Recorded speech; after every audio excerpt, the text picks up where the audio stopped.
young, we have an amazing, positive outlook about how great life is going to be, but somewhere along the line, we forget to dream and end up settling. Join Up Dots features amazing people who refuse to give up and chose to go after their dreams. This is your blueprint for greatness. So here's your host, live from the back of his garden in the UK, David Ralph. Yes, hello there everybody and welcome to Join Up Dots. This is a show that just keeps on growing and growing and growing, and hopefully you're all growing with me, because that's basically the story and the message behind it, that every single one of us, by hook or by crook, by inspiration, knowledge, stumbles and falls, can create something that is uniquely us and is needed by the world. It's needed for all of us out there, and that's what today's guest is doing. And he is a guest that I suppose we can summarise it as he believes 100% that we all have the power to create the perfect day, and by rights should be doing just that. He's a productivity and success transformation coach from Toronto, and funnily enough, the author of the book The Perfect Day Formula: How to Own the Day and Control Your Life.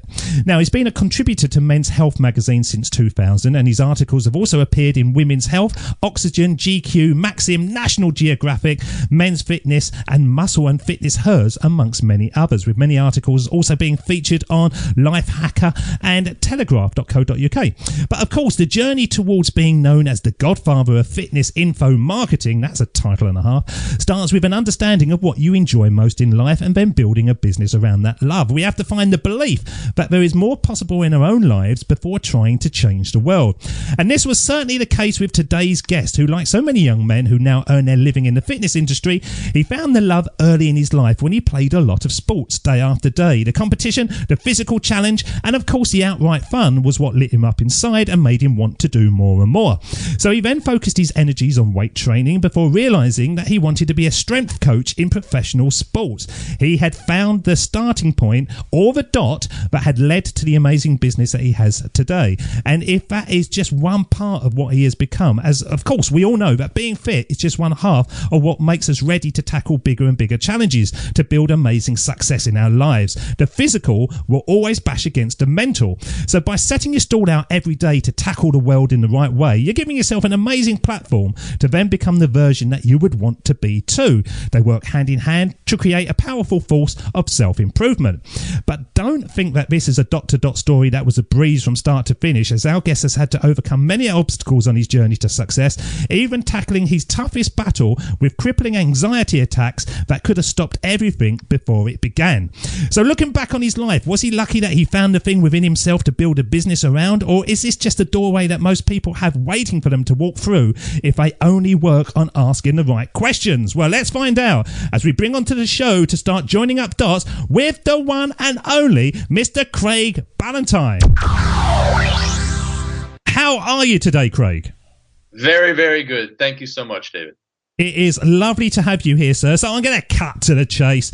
Do you have a perfect day every day, or is it just a way to think? I have a perfect day most days. The days I don't are when I'm going to the airport. That can often get in the way. But it is, as you said, a way of thinking, and probably even more important, a way of planning. It's planning, preparing, being proactive. That allows you to have near perfect days because you get off to a great start, which matters so much. Now, one of the things I always think about planning, and obviously we are going to delve into the perfect day formula a lot on the show, is by kind of planning, do you miss out on the sexy stuff? Are you sort of planned so that when an opportunity comes along, you can't grasp it in both hands?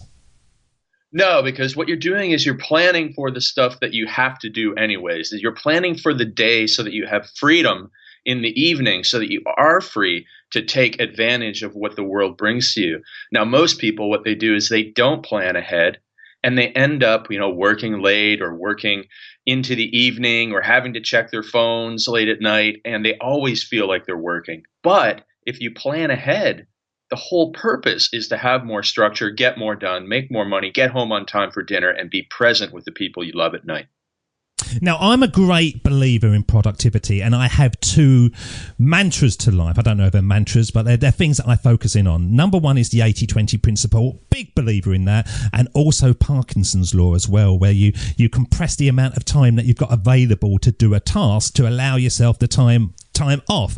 And I find that those two principles work wonderfully for me, so I don't really have to plan as such. I just make sure that when I am working, I'm absolutely uber focused. Is that fair enough as well? Is that how it can work?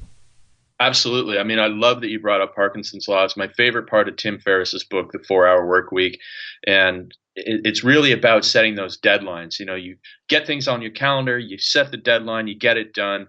Otherwise, people just procrastinate. They don't even get started. But if you have the deadline, as you mentioned, David, boom, you get it done, and that matters so much. And you also mentioned the focus. Focus on the things that, as we say here in North America, that are the big levers or the big levers that and needle movers that move you ahead in life, that are really going to make a big impact. Now, what I love about Parkinson's Law, for the people out there who've never heard of it at all, and Tim Ferriss's book was my moment, really. I remember reading that and realising that my life was never going to be the same again. And we waste so much time in our life, and we think that by putting sort of 6 weeks into a job, the quality is going to be better. But if you compress it, more often than not, at the end, Craig, the quality is probably better than if you kept on coming back to it and chipping away at it every now and again. My introductions at the beginning of my show, and I sort of mentioned this numerous times over the last 600 episodes or so, I used to spend literally 2.5 hours researching at the beginning to make them the most perfect intros I could possibly have. Now I spend about 20 minutes, and I think that the quality's better. Yes, it takes practice, it takes experience, but the end product doesn't have to be diminished by the amount of time that you haven't given the task, does it? No, it's funny. I was thinking, as I reviewed a couple of your intros, I was thinking, I wonder if he outsources this, because they are just so thorough and so wonderful. So it's good to know how the sausage is made, David. Thank you for sharing. Well, I haven't outsourced it because I think it's a key part, and I think it's one of those things that you need to know whether you can do it better than somebody else. Yes, somebody else can always do what you do, but do you have that extra X factor? And that's what you brought into your business, isn't it? You've got that X factor that Craig Ballantyne can produce that nobody else can, and there's going to be things that may be a bit menial that you could outsource, but it's that extra focus, that extra commitment to the task that makes your business what it is. Would you agree?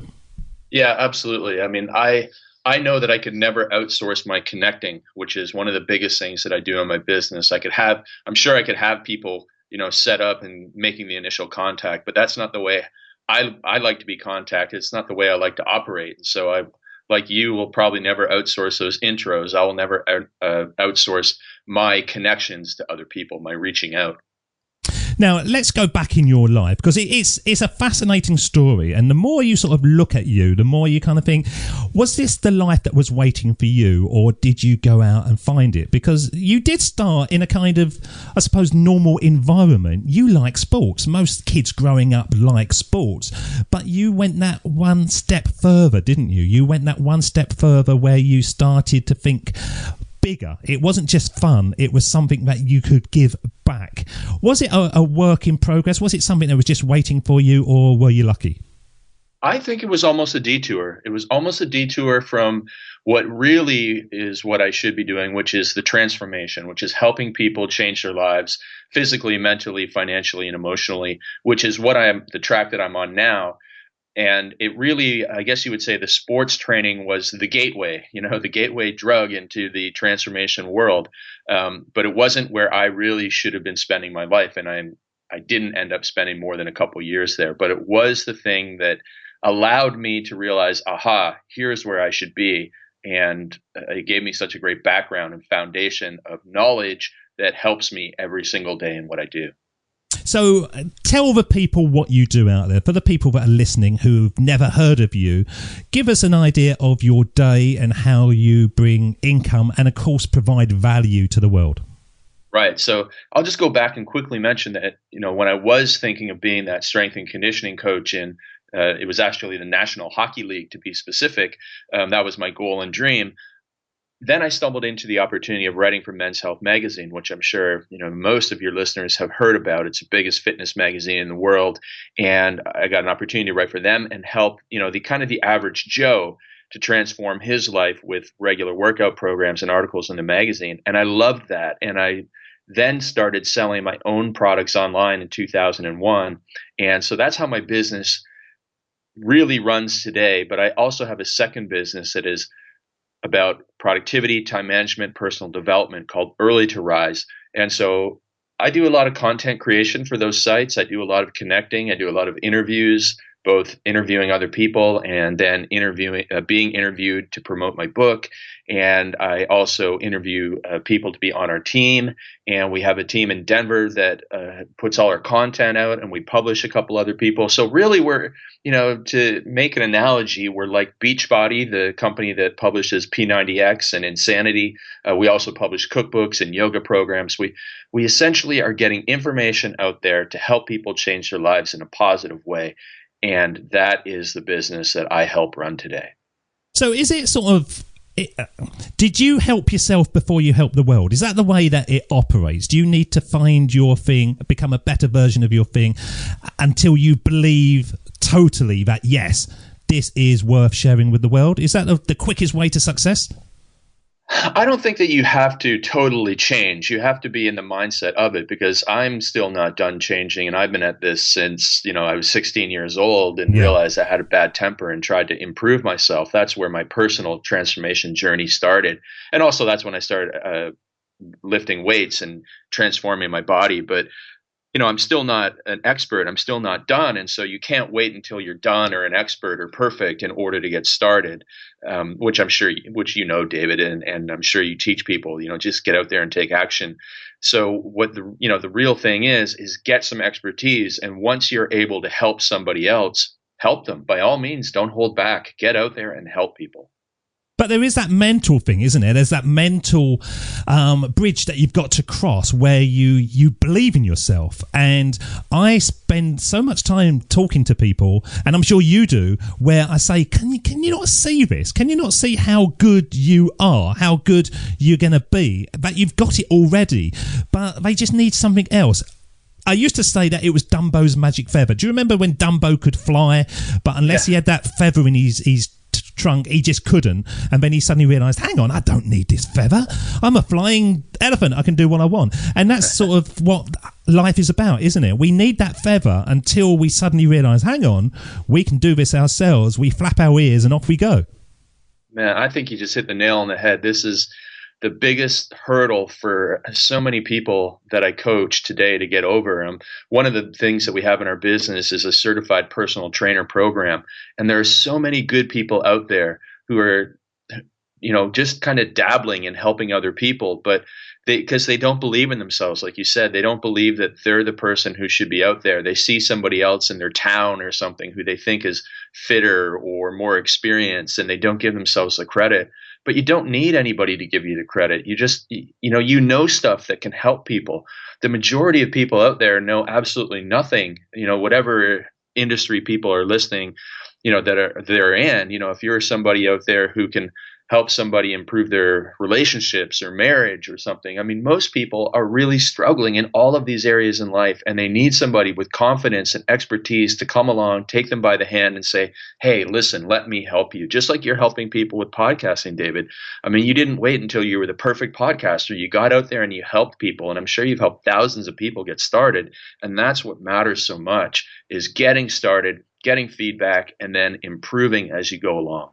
Well, yeah, I buy into the improvement. I find that I am obsessed by the technicalities of podcasting. The more I get into it, the more I think to myself, I could make the audio just slightly better, or I can just do it this way, or I could just do it that way. It's become almost an obsession. Do you feel the same way in your business? Are you kind of obsessed by finding the simplicity? It's like that analogy that they say that there's a beautiful statue in that block of wood. You've just got to chip off the right bits. I find that in all our lives, there's that statue waiting, but you've got to have the obsession and the passion to carry on chipping away at it. Yeah. Now, there is one thing, is that we can sometimes turn our passion into this perverse form of procrastination. And so, some people might be saying, I'm going to wait until I get that audio perfect before I record my first podcast. So again, You can't do that, but you certainly can be tweaking and improving all the time as you go along. And so in my business, I have to be careful that I don't, get so focused on productivity that I may, as you mentioned earlier, miss out on something because I'm just too focused on every single second of every single minute. So you do have to step back and take a look at, okay, is this fitting in the 80-20 rule? Is tweaking my audio really that important for making the massive impact on the world? Because you take a look at some of the videos that have, tens of millions of views on Facebook, and they're quite crappy in quality, but it's the message that matters. And so again, stay focused on what matters, get it done, and improve as you go along. So are you are you uber healthy, or do you walk around with a pocket full of tissues and a runny nose? Because you're sort of mentally on your game, does it mean that you never get sick? It's funny. I actually did get sick this year for the first time in a long time, and it's because I was at a mastermind meeting and I was staying out late. And I was getting up early because I was so excited about what I had learned over the course of the day that I wanted to apply it. So I was getting only a few hours kip per night, as my friends over across the pond would say, a few hours of sleep per night. And then I was hanging around my friend Bedros Keuilian, who would be a really great guest for the show. And Bedros and I were going hiking in the morning, but Bedros had a cold. And so Bedros was driving and he was coughing in the car. And I think that even if I had gotten 8 hours of sleep, I wouldn't have been able to get away from catching that cold from Bedros. So that's when I got sick. But most of the time, before that, I couldn't remember the last time I got sick, because mostly it's nutrition, but also it's decent sleep and consistent exercise that allows me to stay out of trouble with illness. So what is decent sleep for you? You're not one of these guys that gets up at 4 o'clock in the morning and pushes through to midnight, or are you one of these guys that goes to bed earlier than your youngest child? I go to bed so early it freaks people out. I get to bed about 8 o'clock at night, and I get up about get up at about 3:30 or 4 o'clock in the morning. So I do love to get up early. The morning time is spiritual to me. I mean, it's just so beautiful to be awake for the sunrise, to be awake when everybody else is asleep. You can do it the other way. You can stay up all night if you want. But for me personally, I'm an early riser. I love it. I love being ahead of the game. And so that is the way that I operate. And for me, 7 hours, 7.5 hours sleep is a normal night.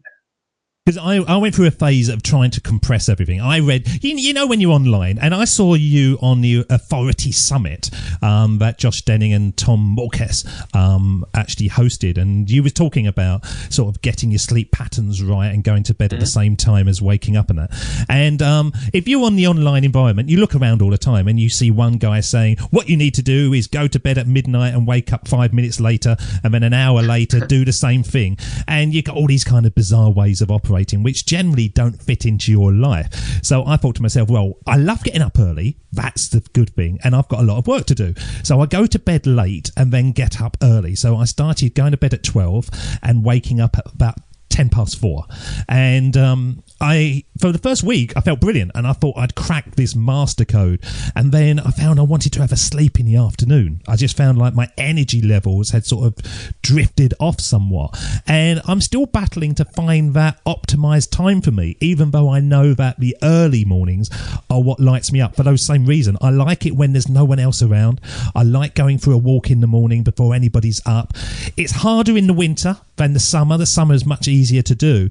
But how does somebody out there find that right time for their body clock? Because to be honest, Craig, going to bed at 8 o'clock, that's not right for an adult, is it? You must miss so much socializing and being with people. Most people just watch TV all week, so I don't miss anything during the week. And then, you stay up late a couple, maybe on a Friday or Saturday. But I mean, most people are doing nonsense stuff till 10 o'clock or 11 o'clock at night. So I'm not missing out on anything. And for me personally, I just don't care. Other people who are, worried about what other people think of them and worried about, missing out, that fear of missing out, which is so popular here in America these days, they might have a harder time with it. So what you're going to do is you're going to do a time journal. You're going to do a time journal and take a look at how you spend your day, when you have the most energy, when you feel like you are ahead of the game, when you feel like you should wake up, when you feel like you should go to bed, when you're hungry, when you're wasting time, and just really take a look at how you spend your day for at least 3 days, including a weekend day. Most people are familiar with doing this in terms of a nutrition journal where they log what they eat all day. But you should also do this for your time. Every 20 minutes, write down what you're doing, how you're feeling. And in a couple of days, you'll really get an idea of your patterns about when you should be up and what you should be doing. And also identifying something that I call magic time, which is where you can really get a ton of work done in a short amount of time. So for me, it's first thing in the morning. I have a friend who works from 10 till midnight, and he gets most of his work done at that time. So everybody has their own, but it all comes down with taking an objective look at your own life. But that's all right for an individual person, isn't it? But for an adult with kids, whatever, who's got to get up at a certain time because of school and that might be a battle.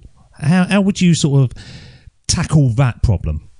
Right. Well, I mean, if you have a 3-month-old, a 6-month-old, everything goes out the window, and all that matters is taking care of that child until they're up and healthy. But then eventually, I mean, I have coaching clients who have 4-year-old and 6-year-old kids, and they're done work at 3:30 in the afternoon because they got up early. And so, I mean, we could sit here and make excuses for everybody about why they can't go to bed and get up at the same time every day. If you want to do it, you're going to do it. I mean, I saw my parents go to bed and get up at the same time every day when I was a kid. So again, it's really the end user's choice. You want to make the excuse, by all means, you got all the excuses in the world. If you want to get things done, you want to be more successful, here's the formula. You've got to find the thing that really makes you want to do it, haven't you? I'm not a great exercise guy. For years, I've always called myself fat skinny. So basically, I could eat what I want, I could drink what I want, and I never put a bit of weight on. And it was always perfect. And then recently, I found that my cholesterol was sort of off the scale. And they said I was like 6 months from heart attack or stroke. And I thought, bloody hell, I've got to do something about this. I want to be here a little longer than 6 months.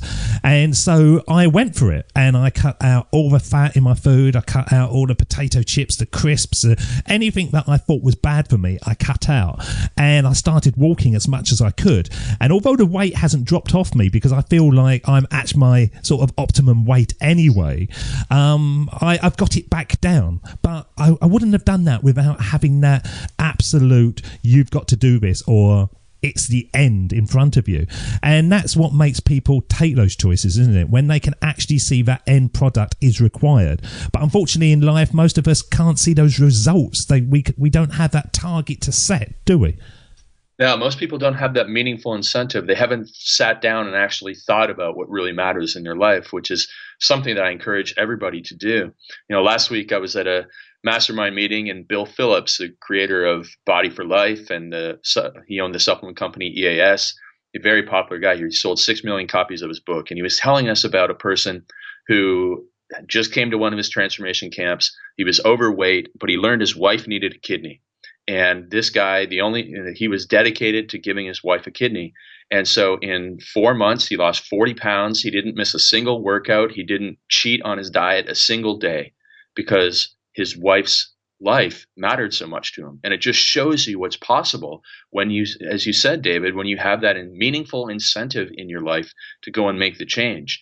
And so for people that are struggling in any area of life, whether it's financial or fitness or faith or family, you're struggling because you haven't really sat down, planned out where you want to be in life, and figured out, well, I better darn well change this thing if I want to achieve my goals in life. And this is meaningful to me. I'm going to make a plan to do it, and I'm going to get it done. And once you do that, you can transform any area of your life. Well, let's play some words, and then we're going to delve back into this because I think it's a key point to the whole episode. Here's Jim Carrey. My father could have been a great comedian, but he didn't believe that was possible for him. And so he made a conservative choice. Instead, he got a safe job as an accountant. And when I was 12 years old, he was let go from that safe job. And our family had to do whatever we could to survive. I learned many great lessons from my father, not the least of which was that you can fail at what you don't want. So you might as well take a chance on doing what you love. So what did your parents do for a living, Craig? Well, it's very funny. My mother wanted me to become an accountant when she learned that somebody with the same degree as I had, which was a kinesiology degree, got a job at the factory where she worked. And she was very upset. She was, why don't you just go and get a regular job like an accountant instead of, whatever this kinesiology thing is. And so she was a factory worker. My dad was a farmer. And so I grew up and I watched these people work as hard as anybody possibly could. They worked all day and then they worked all night. So my mother would work in the office at the factory, then come home, and in the wintertime she would sew our clothes, and in the summertime she would be in her garden until 8 or 9 p.m. at night, collecting the berries and making the jam and doing all this. And so I learned my work ethic from my parents, and so that's what they did, and that's what they thought. And do you have work ethic, or is it smart work ethic? Because I come from a background a bit like yourself. My dad was a mechanic, so every hours of the day he was basically laying under a car, and I just had this memory of a pair of feet, basically, and that was my dad, and he was always under there fixing stuff, and you'd go out and you'd talk to him, and he'd mutter a few words, and that was it. Now, I know that he was working incredibly hard, but nowadays with the online environment that you've got and the ability to create something global and far-reaching, do we have to work the same kind of way? Is it better to work smart and not have the work ethic? Should we take days off and just walk around to recharge ourselves? What do you think? That's a great question, and we certainly can work all day long. I mean, you just from social media channels. Oh, I got to have an Instagram, a Tumblr, this or that, everything. There's so many things we could be doing that. Yes, we could be working 24 hours a day. But if you take a look at what Tim Ferriss has done, and so many people reference Tim Ferriss because what did Tim do? He put together a big idea. He really thought about something and figured out, what? If I come up with one great book or one great blog post, it's so much better than putting out 100 mediocre or crappy blog posts. So there are two different ways of doing things. I mean, you can do the Tim Ferriss approach, which is really, really big idea thinking, or you can do the Gary Vaynerchuk approach, and that guy just seems to be working every single minute of every single day. He does have big ideas, but he also he'll go along with the, he's hustling. He's always hustling. So you can have the hustler approach or the big idea approach. And I think that does come down to, well, which one do I want to fit in my life? And also, which one is actually going to make better use of my skills? If you're not a big idea thinker, maybe you do have to be more of a hustler. Can't all be, Usain Bolt at 100 meters. Some of us are going to have to work harder to run faster. And so you just have to figure things out. And then going back to the two great lessons you gave at the start of this show, David, 80-20, once you find what works for you, focus on what works for you and do less of what doesn't. And then also, again, set those deadlines and get things done, and don't let that task expand to fill the time allotted for it. But it's kind of easy to do that in entrepreneurial world, isn't it? As I say, 80-20, Parkinson's law, bang them together, and you're cooking on gas. As long as you've got something that you want to develop around them, you need a talent, you need a passion, or whatever. But in corporate land, that kind of goes out the window, doesn't it? Because, I used to go into offices and be there for 8 hours a day, and when I come out, I think I haven't really done anything. I've just kind of been there. Shuffled some papers, right? Yeah. I used to work in a corporate office too. And so what I did was the same thing I do now. I got in early and I got something done. It's a big project. Focus on your number one priority first thing in the morning, every single day for at least 15 minutes. And whether it's your number one priority in your own personal life or the number one priority in your job, and you will make more progress than most people will make sitting there and reacting to the world over the course of 8 hours. I know what it's like to finish a day at 5 o'clock and think, I was so busy today, but I didn't get anything done. And so many people listening to this who were once like you, David, in that corporate world before they made that big shift, they feel like that almost every day because it's a reactive world when you're working for somebody else. The best way to overcome that is be proactive, get in early, get ahead, think, because most people don't spend any time thinking and planning and preparing and being proactive.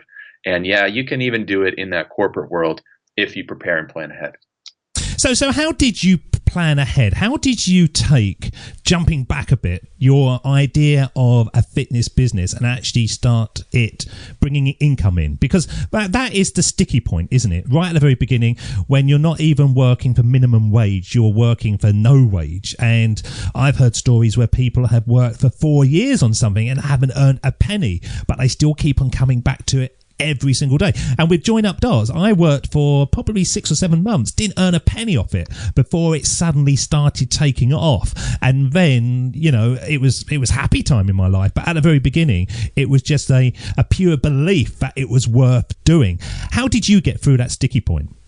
Well, I worked a lot without making any money because I had no idea what I was doing. So in 1999, I started my first email newsletter. I was still a graduate student, so I was 24 years old. So I didn't really have to worry about money because I was broke and didn't know anything different. So I started that email newsletter. I had 3,000 people on it, David, and I was sending it out by Hotmail. And with Hotmail, you can only send it out to 50 people at a time. So I'm sending 60 emails out to send one email newsletter. And so that was 1999. 2001, I got a site up, and that's when I started making money. And I was doing this because I loved doing it. I was fortunate enough that I found something I loved doing. So I was passionate about the product. I was also passionate about the process of writing. And so what I recommend to somebody is be passionate about either the process or the product in the business that you want to create. So you can be passionate about, you know, SEO, search engine optimization, and not really care about what you're selling and not really care about being passionate about the product. Or you can be really passionate about your product if you want to come up with a fitness program, but not really passionate about the process, like learning internet marketing. But you can still be successful as long as you're passionate about one of those two things. And so I just basically kept on grinding away until I kind of figured out things out the hard way, the slow way, without getting any help from somebody, which was a mistake.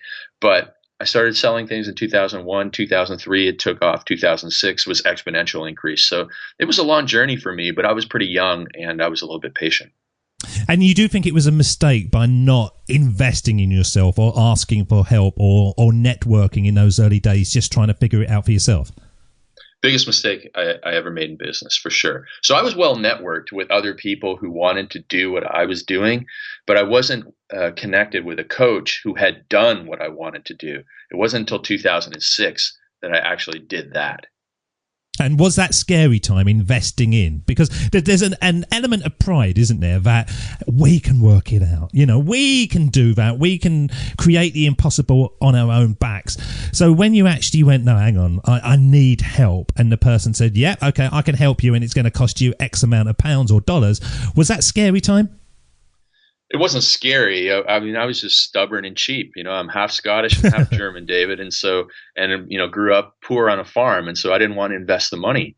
And it was just stupid. I mean, it was 3 years that I could have invested the money into a coach. I had money in 2003. I could have invested, but it wasn't until 2006. And when I got my first coach, you know, things just became so much easier. And I basically would slap my head against the wall because what a silly mistake to be so cheap, to step over dollars to pick up dimes is the way I was living life. And how did it become so much easier, Ben? Well, you just find somebody who has been there and done that. You know, somebody who has traveled down the path, somebody who's, you know, 30 miles down the road who will say, hey, you know, at mile 5 there, watch out for that giant sinkhole. But if you don't, you know, get that coaching from somebody, you step in the sinkhole 100% of the time if you don't have somebody telling you what to avoid and what to do. You know, if you come to a fork in the road, the coach is going to say, you're going to go right. You don't want to go left, because if you go left, you're going to end up with all these problems. You don't want to do that. So just take the right. It's an easy way to go. And so that's what coaching brings you. And that's why people need to get it, whether they're starting a podcast or starting an online business, selling information products in the fitness world. You need to get help from somebody who's done it before. You know, I agree with that totally. And I haven't actually got a coach at the moment. I'm in between coaches, but it took me a long time to actually buy into that. And it was only I was listening to people talk to me day after day after day. And some of them were like multimillionaires. And they were saying, oh, yes, I've got a coach. And I used to think, really? Why do you need a coach? You're a multimillionaire. But every single person will have somebody ahead of you. We're all standing on the shoulder of giants, aren't we?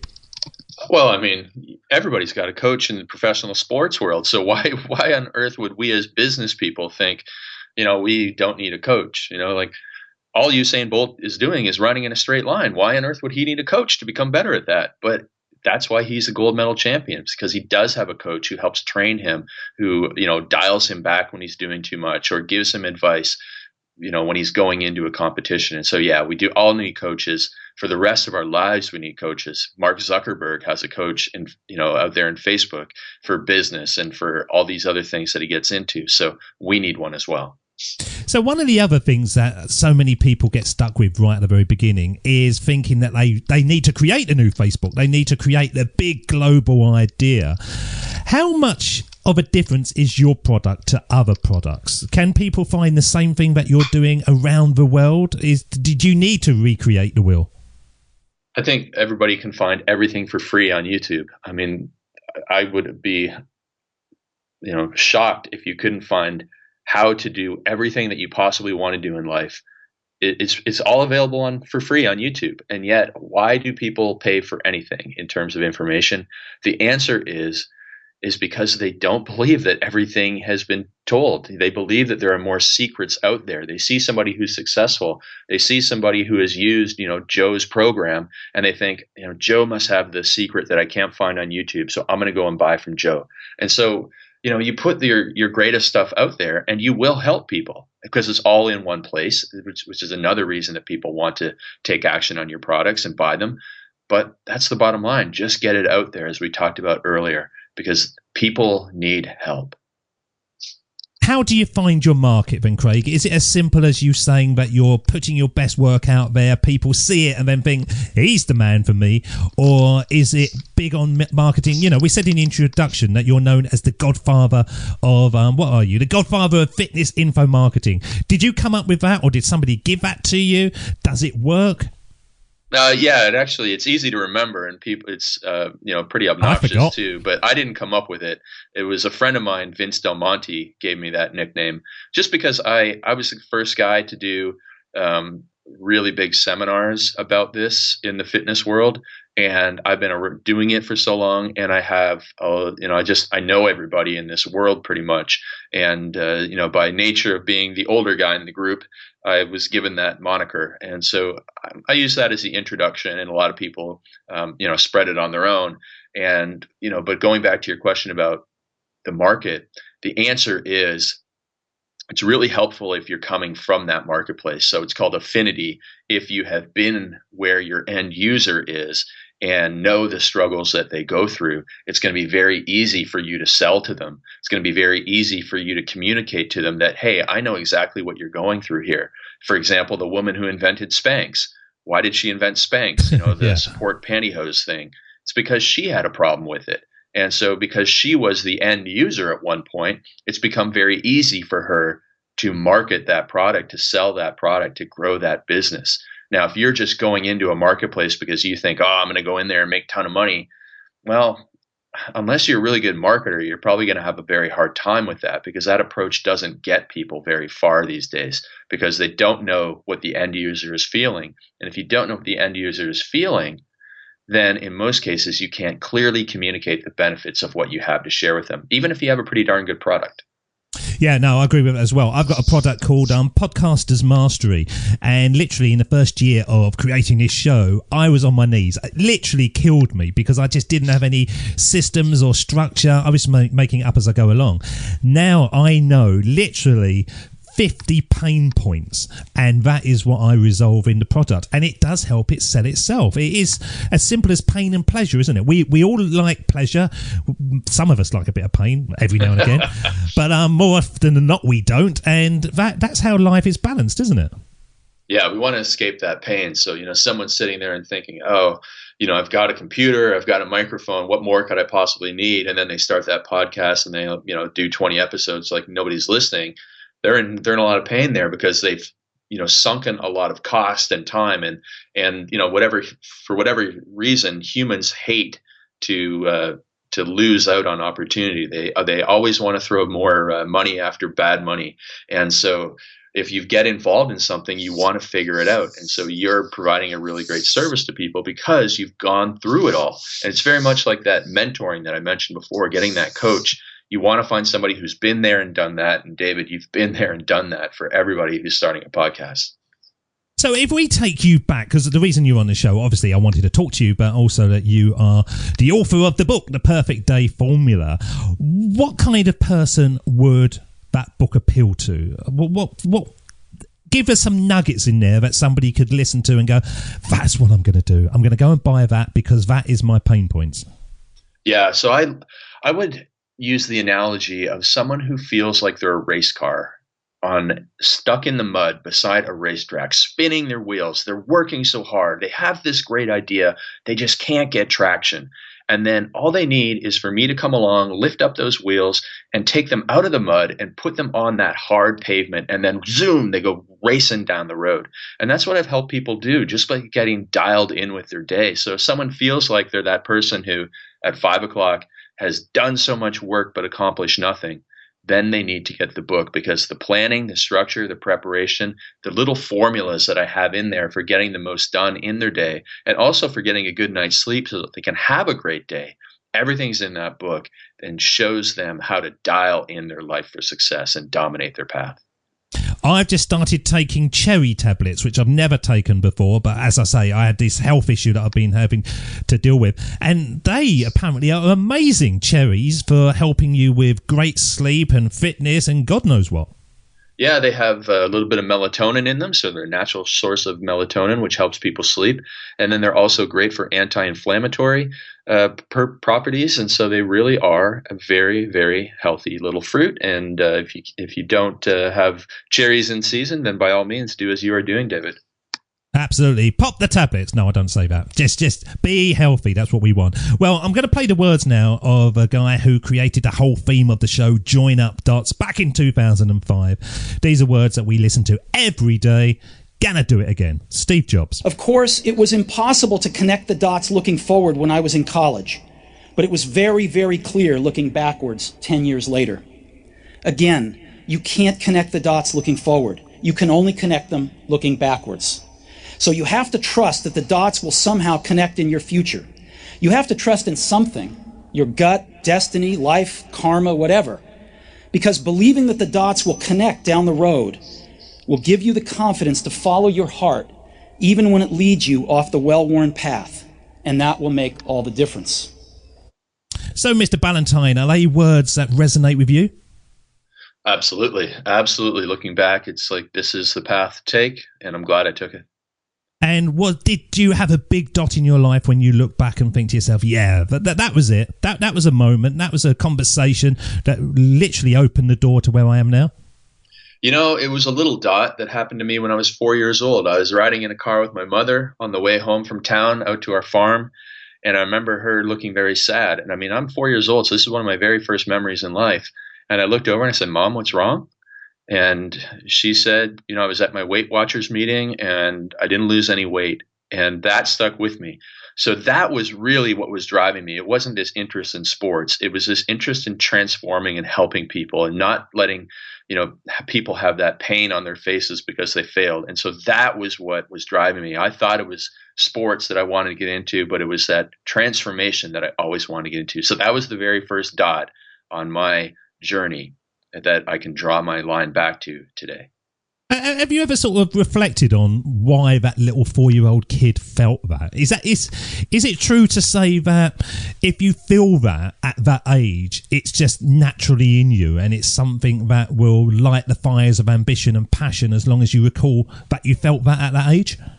Well, yeah, I mean, obviously you don't want to see your mom upset when you're that age or at any age, but it definitely stayed with me. I always hated to see people frustrated, and especially when I had expertise in the area and where I thought something was relatively simple. And so that's what drove me every single day to start writing, to start putting together, you know, my workouts and programs and selling them. I mean, that was a big leap for somebody. You know, I was 25 years old when I started selling my programs. You know, what gave me the authority to do that?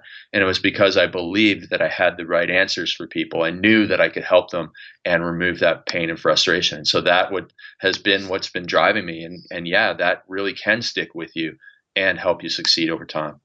So with your success, what kind of frustrations have you released from yourself?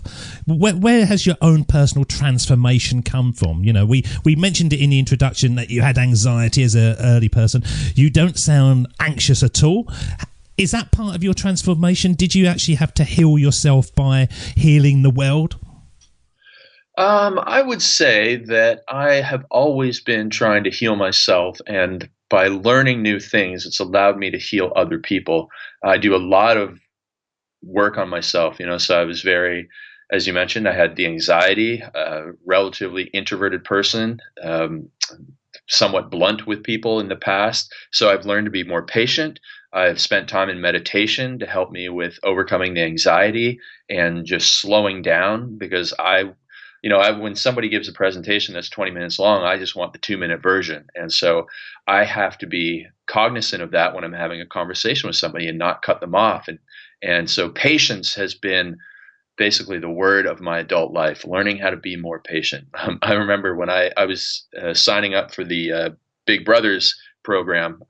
Do you have Big Brothers program in the UK? Yeah, we do. That silly thing when they all go into a house together and beat each other up for 2 weeks. No. Big Brothers and Big Sisters is where you get involved with somebody who doesn't have a father if you're a big brother. Do they have that charity? If they do, I've never heard of it.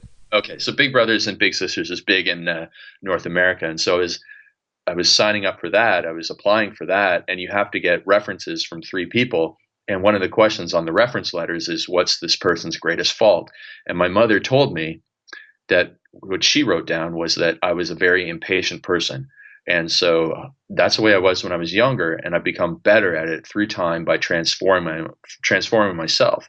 And by learning to transform myself, I then become better at helping other people transform their lives, no matter what they're trying to change, because I know what it's like to be faulty. I know what it's like to have flaws, and I know what it's like to know to improve them, but not do anything about it. And then I know what it's like to try and improve them and struggle to improve them. And so going through all of that has made me a better coach and helping other people.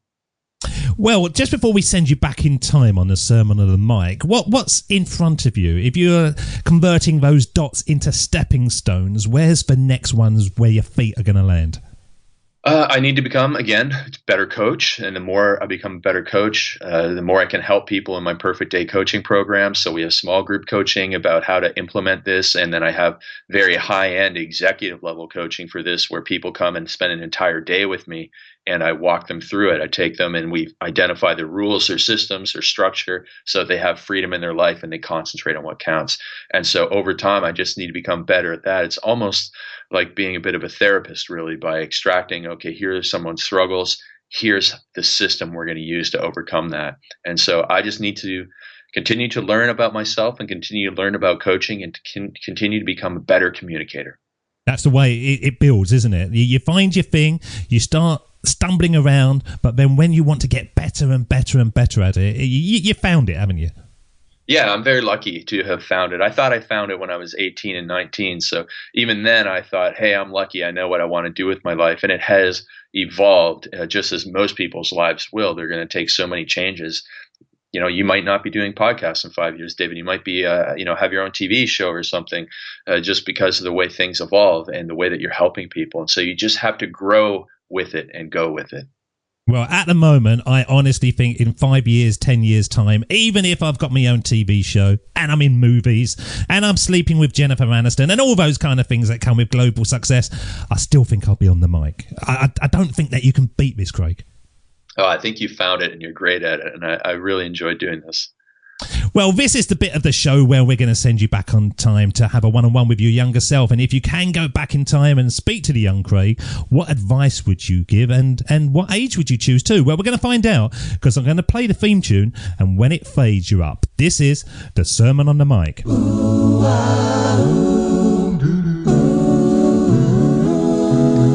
here we go with the best bit of the show, the Sermon on the Mic, the Sermon on the Mic.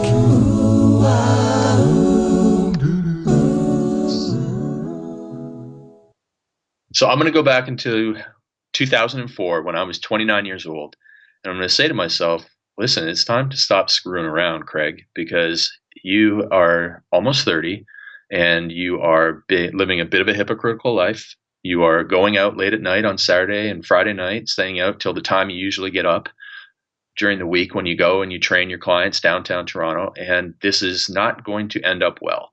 because you're going to get anxiety attacks from this if you keep going on. And you need to get serious about how many people you can help. So you need to stop being so cheap, and you need to go hire a coach, and you need to get started right now. So take that money you're spending on those weekends out, get some more rest, stay in, get settled down, get serious, because you have really important information you need to share with the world, and you need to help change people's lives. Because right now, somebody out there is crying themselves to sleep because you have not helped them drop 10, 20, 30 pounds and improve their life. So get to work. Stop screwing around. Craig, what's the number one best way that our audience can connect with you?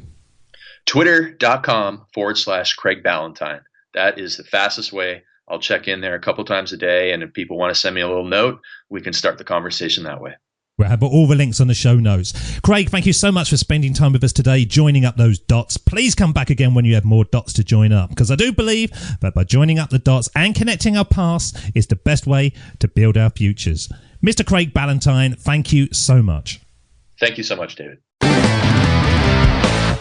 Mr. Craig Ballantyne, who's found his thing and he's worked towards it, and then he's found a bigger thing, and he keeps on developing himself and building himself into the bigger version. And the more, the bigger version you can be, the more experience and knowledge you've got, then ultimately the more you can charge to people, because you are an expert in your field. And it doesn't take long to become an expert, because as I say to a lot of my coaching clients, you're looking at the people not in front of you who know more than you. You're looking at the people behind you, and they're the people that are just, getting going. So even if you've been doing something for a year or 2 years or 6 months, whatever, I know people that have been doing things for like a couple of weeks and still have developed businesses around it.